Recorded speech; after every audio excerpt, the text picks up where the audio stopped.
paste natin dito kung ma-remote ba natin. Ayun, no? So, via web po ito yung in-access natin, no? Via web. Okay, so moment of truth tayo kung ma-access natin siya sa ating Winbox. So, connect tayo. Ayun.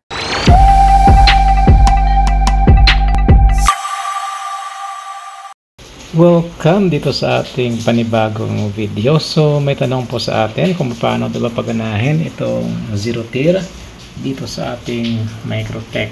So, tamang-tama, meron tayong RB4011 series na naka-ARM kasi yung supported ng zero-tier, take note po natin, as of now ay naka-ARM architecture kasi meron po itong iba't ibang architecture, merong SMIPS, merong MMIPs, merong ARM at iba pa.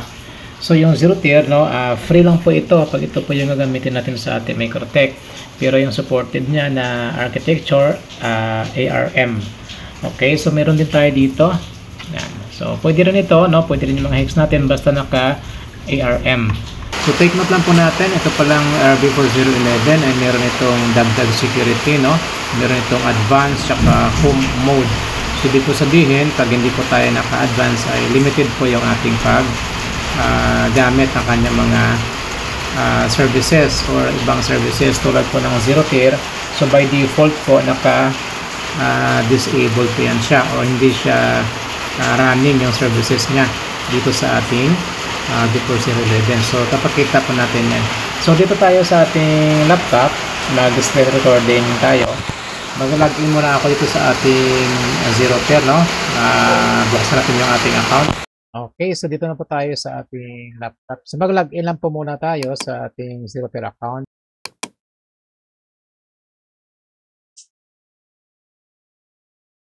Okay, so ito pong zero-tier network natin ay ito po yung gagamitin natin, no, para sa ating RB4011.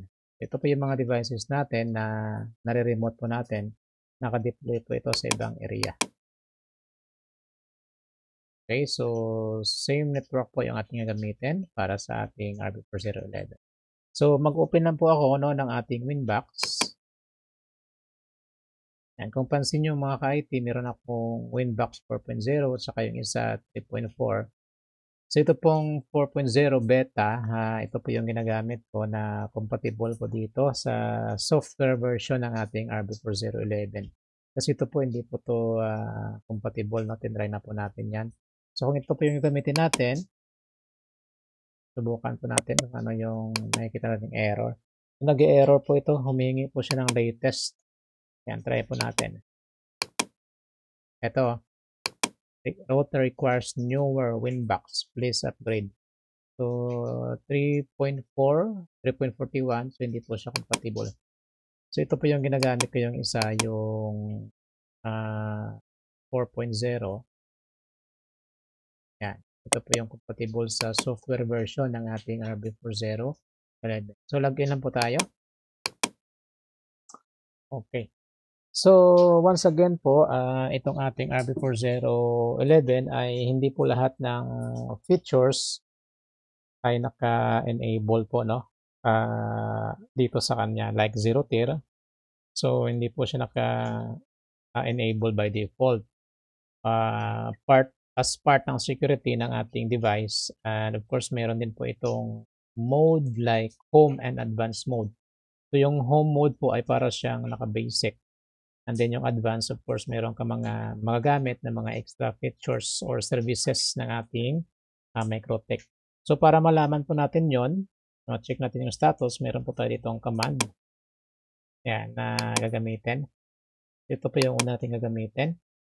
So punta po tayo sa ating terminal. Then, muna natin yan. So itong ating Microtech ay kaka-set up na natin, no? Hindi pa natin yan nalalagyan ng password. So, lagyan ko lang muna para tuloy-tuloy tayo. Yan. Okay. So, dito, i-type natin, no, yung system device dash mode, then forward slash. Yan. System device dash mode, then forward slash. Yan. And then, after po nito, type natin dyan yung print. para po ma-display natin yung status ng ibang mga features at mga services, no, na naka-enable or naka-disable to sa ating Microtech. So enter lang po natin. Ayan, so ito po yung sabi natin, yung mode, no, currently ng ating Microtech RB4011 ay naka-home. Tapos yung ating zero tier dito ay naka-no. Ibig sabihin hindi po siya naka-enable. Kaya yung services ng ating zero tier. So para po magamit natin ay kailangan po natin yang gawing yes. So kung pansin nyo, meron itong yes. Yan, meron yes. So ito dapat gagawin natin ng yes. And then itong mode, gagawin natin siyang advance. Okay, so gagawin natin dyan. Meron tayong ditong pangalawang commands. Yan po yung ating gagamitin. Okay, so balik tayo dito. Mag-enter muna tayo. So dito sa mode, yan natin idugtong itong update mode advance or equals advance, zero tier equals yes. Para po ma-change natin yung mode into advance, then yung zero tier is may yes natin or ma-enable po natin. So type po natin dito, update, then mode equals to advance, then zero tier equals yes. Okay, so after po nito, enter lang po natin. Okay, so after po nun, sabi dito, turn off or power or reboot by pressing reset button. So, gagawin natin, turn off lang po natin yan. Right, so huhugutin na natin itong power adapter ng ating Microtech para turn off siya. Ayan, then ibalik lang po natin. So kung pansin nyo na disconnect yung ating Winbox. Okay. So antayin-tayin lang po natin, no, na mag-power up o mag-ready ulit yung ating RB4011.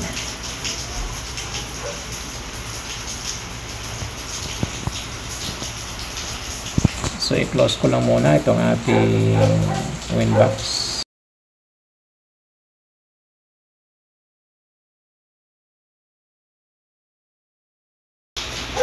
Alright, so ready na po ulit yung ating RB4011. So balik lang po tayo dito, no, sa ating screen recording. Yan, so connect lang po tayo ulit ito sa ating RB4011. Yung password, nakalimutan natin kasi nagpalit na pala tayo ng password. Connect. Okay, so dito tayo ulit sa terminal. Okay, so dito, pwede man natin yung close, then open natin ulit yung terminal. Okay, so dito, i-check po natin ulit yung status ko naka-advance na yung mode, and then naka-yes na yung ating zero tier. So, yung command po natin dyan ay ito, para ma-check natin. System, device, dash mode, then forward slash. Then, type natin yung print. Yan. So, yung status dito, kung pansin nyo, yung zero tier, naka-yes na. Okay? Zero tier, yes. And then, yung mode ng ating RB4011 ay advanced mode. So, naka-advanced mode na po tayo. Okay. So, after this mga ka-IT, yung gagawin natin, ay kailangan na nating i-install, no, yung ating zero tier ito sa ating Microtech. So, once na na-install natin yan, or na-update natin yung package, ay meron po tayo ditong makikita na zero tier dito. So, ang gagawin ng mga ka-IT, mag-download muna tayo, no, ng zero tier package dito sa website ng ating Microtech.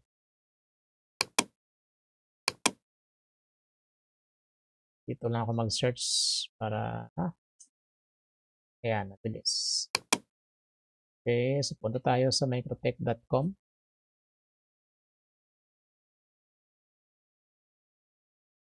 Okay, so dito po tayo sa software, then click natin yung Router OS.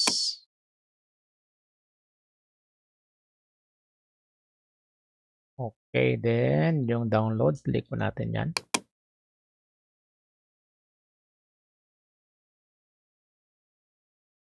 Okay, dito sa baba, pag sinroll natin yan, meron po tayo makikita dito, Router OS. And so, ito po yung architecture. Kung pansin nyo, madami. Yan, iba-iba. So, yung sa atin, ito, ARM, no? Yung para sa ating RB0 4011. Click po natin yan, yung ARM. So, dito po makikita naman po natin yan, no?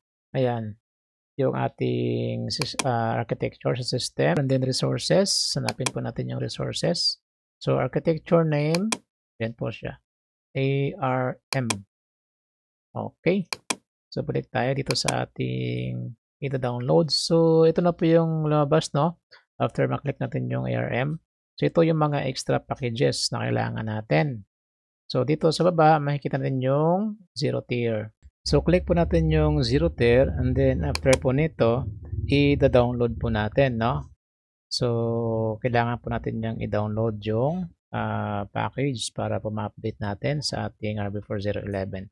So, click nyo lang yung download, pero sa akin meron na akong na-download, no? So, pag download nyo yan, dito na natin yung makikita sa, yan, sa progress, download progress bar natin. So, sa akin, X ko lang to kasi meron na akong na-download. Yan, so yung na-download ko, ay nandito na. Yan. Okay, so once na matapos natin siyang i-download, balik tayo sa ating Winbox. So, kailangan na nating update itong ating packages. Okay, so punta pa tayo sa ating files. Then, hanapin natin yung upload. Tapos, locate natin yung ating na-download. Click natin yan, 0 tier, tapos open. Ayun. Okay, so na-upload na natin siya. So, after po nito mga ka-IT, ay kailangan natin i-reboot yung ating Microtech RB4011. So, system, then reboot lang. Okay.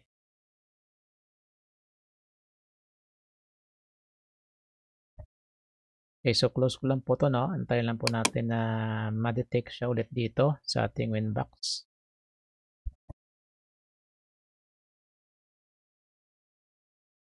So, i-refresh lang po natin.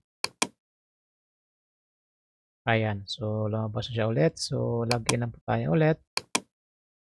Connect lang tayo ulit. So, kung pansin nyo mga ka-IT, no, dito sa file list, wala na yung ating 0 tier. So, makikita po natin yan dito sa ating system. Then, packages. So, dito po siya mapupunta. Ayan. At kung pansin nyo, meron na tayong 0 tier dito sa gilid. Yan. So, available na po yung ating 0 tier. So, kanina ay hindi pa. So, after nating mai-reboot, yan, meron tayong 0 tier na makikita. Okay, so close muna natin to. So, ang mangyari ay mag-a-add na tayo, no, ng ating network ID dito sa ating, mula dito sa ating 0 tier account. So, mag-login lang muna tayo. Login muna tayo ulit. Parang na-log out tayo. Na-expire data yung ating session. Ngayon. So, ito yung ating gagamitin mga ka-IT. Itong ating network ID. Ayan. Okay, so balik tayo sa ating Winbox.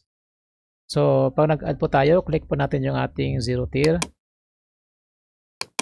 Ayan, 0 tier. Tapos mag-new po tayo. So, dito, pwede po na po tayo maglagay dyan kung ano yung gusto nating ilagay na name. So, dito sa video natin, no, at is lang muna natin yan. And then dito sa network, dyan po natin i-paste yung ating network ID. Balik tayo sa ating 0 tier account.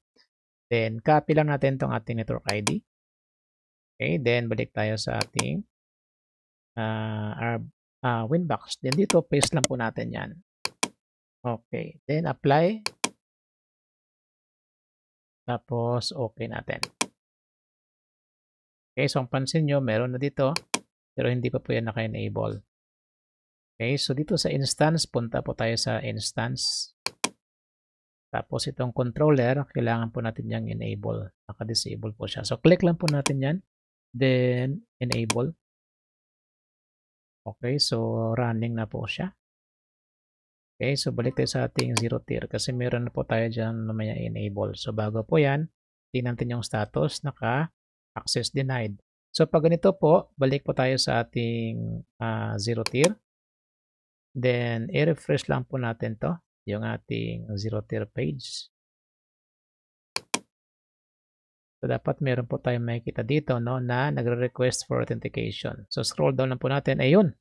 So, ito na siya mga ka-IT, oh. Yan yung tingnan nyo.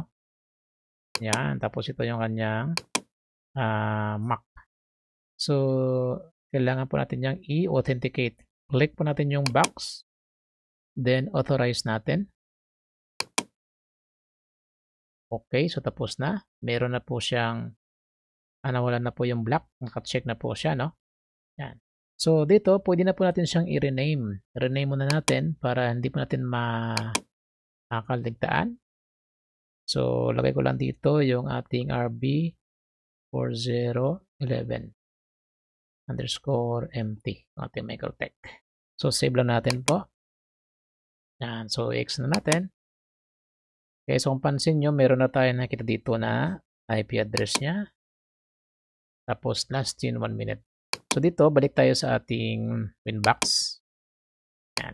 So, dito yung ating zero-tier, kailangan po natin yang enable.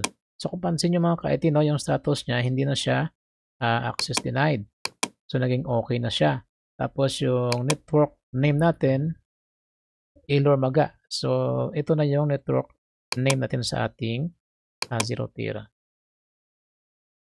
Winbox. So, yung ating zero-tier, click natin yan. Then, enable. Okay, zero-tier. Yan. Na-enable na. So, ang tanong, pwede na po ba nating ma-access itong ating microtech, no? Yung ating RB4011 IGS Plus. So, susubukan natin yan mga ka-IT, no? So, balik tayo dito sa ating zero-tier. And then, hanapin natin yung ating RB4011. Ito siya. So, copy natin yung kanyang IP address. Yan. Right-click, copy. So, try natin dito sa ating Chrome. Paste natin dito kung ma-remote ba natin. Ayun, no? So, lumalabas yung kanyang login page. So, via web po ito yung in-access natin, no? Via web. Gamit yung ating Google Chrome. So, susubukan naman natin ito sa ating Winbox. Close natin yan. Okay, open natin siya ulit. Then, susubukan natin na dito natin siya i-access. I-paste natin yung kanyang IP address dito. Yan. Okay, so lagay natin yung kanyang ating password. Okay, so moment of truth tayo kung ma-access natin siya sa ating Winbox. So, connect tayo. Op, ayun. So, na-access natin mga ka-IT. Wow. Ayos na ayos. Ayan o, yung ating IP address. Taas. Yan po yung ating IP address dito. Yan, sa ating zero-tier. Okay, okay. So, na-access natin yung ating RB4011 via zero-tier. So, pwede po siya i-access via web dito. Login tayo. Yan, pwede po siya via web. Tapos, ito webfig na po ito. Advanced. Okay, so ito po yung interface ng ating RB4011. Okay, so gumagana mga ka-IT. Na-access natin siya via web and then via Winbox app din. Okay. So, working po yung ating pag-config para sa ating zero-tier, no? Para sa ating microtech RB4011 kung paano natin siya ma-access. Okay, so hanggang dito na lang mga ka-IT. Yan, atong zero-tier pala ay free lang po ito. Wala po itong bayad. So, ito yung kagandahan sa zero-tier, no? So, pwede tayo mag-add per network or per account ng 25 devices. Ito, namamula na kasi ubos na natin yung 25 devices. Yan. So, pag mayroon kayong 25 na microtech na naka-IRM, so pwede dito sa ating zero-tier kasi libre lang po ito. Okay, so good sa mga ka-IT. Nare-remote na natin yung ating RB4011. Okay, so ito. Yan, so para po dyan sa may mga katanungan ay paki-comment na lang po dito sa ating video, and of course, pwede po kayo mag-reach out sa ating FB page po, no? Yung Meets. Okay.